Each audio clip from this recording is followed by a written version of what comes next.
Hello everyone, welcome to my Clever Spoon YouTube channel. Today I want to show you how I make chicken stock. I went to make soup last night and realized I didn't have any chicken stock, so we had to get stuff ready today. So I have here a pan of water. I have some chicken tips from my wings. Whenever we buy wings, I always buy them whole and I cut them up myself. And I use the tips, put them in the freezer, keep them for chicken stock. You can roast these if you want for a little bit in a hot oven. Gives the stock a little richer flavor. And then I have some scraps from when I cut up my chicken breasts and portion those out. That will go in there.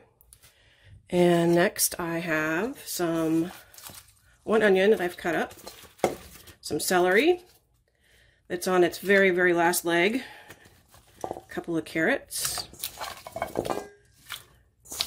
carrot scraps that I have. I haven't been saving scraps, so I had to use some fresh carrots, but that's all right.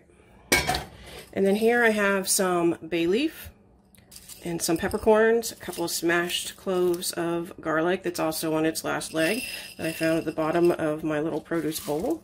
So we'll get all that in there. And then I'll add some more water.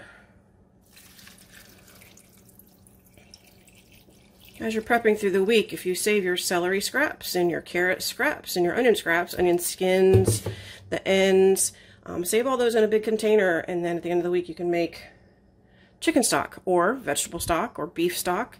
Instead of chicken, you can just use some beef bones. I get some from my local grass-fed beef farm, and they're absolutely wonderful. I'll roast those for maybe an hour or so at 400 and then throw them in the pan instead of the chicken bones. If you want to make vegetable stock, just leave out the meat parts and just put your veggies in. You can put other veggies in if you want. I prefer just onions, carrots, and celery because I don't like the taste of bell pepper in my chicken stock, and I find that squashes like zucchini or yellow squashes just really don't add much flavor at all. So use what you have. Even if you don't have vegetables, you can make chicken stock. Just put your bones in there. If you don't have any bones, if you don't use wings, if you don't eat wings and buy them whole and cut them up yourself, you can just buy some chicken legs. Usually they're cheap and they're on sale. You can buy just a small package of those. I've used 2 or 3 chicken legs in the same pot, just like this, with the same vegetables, and it turns out perfectly fine. So if you have a chicken that you've roasted, keep your carcass, throw that in here. Lots of different ways that you can make your chicken stock, and you can make it really, really super cheap. So what I'll do is I'll turn on heat, and I'm going to bring this up to a boil, and then I'm going to reduce this down to a simmer. I'll skim off any foam that might form on the top here, and just let it simmer. Now this, I'm not making bone broth today, so on this one I am just making just a regular chicken stock. So I will only cook this for maybe an hour and a half, 2 hours at a nice simmer. I'll add more water as I need and stir things around a little bit. At the end, I'm going to add just a little handful of dried parsley. I don't want to add it now because it's just not going to add anything because it's going to cook for so long. So at the end, I'll add a little bit of parsley, let that cook for the last 10-15 minutes or so, and then I'll let it cool. I will strain it, and I'm going to toss all this stuff. I don't want to put this in my compost because there's chicken in here. You don't want to put any fats or animal products in your compost. So all of this will go into the trash. It'll be all used up and not good for anything else. So it'll all go in the trash. But then I should have, from this pan, I should have 4 quarts or maybe a little bit more of really, really nice chicken stock. And once it's done, we'll come back and I will show you what it looks like. All right, and here we go. Chicken stock cooked a couple of hours. Nice simmer going on. You can see the vegetables are all nice and limp. The carrots, the celery, the onion. Look how rich that looks. Look at that color. It's gorgeous. Now I'm going to strain it, and then I'll show you how much I have. Hang on just a second.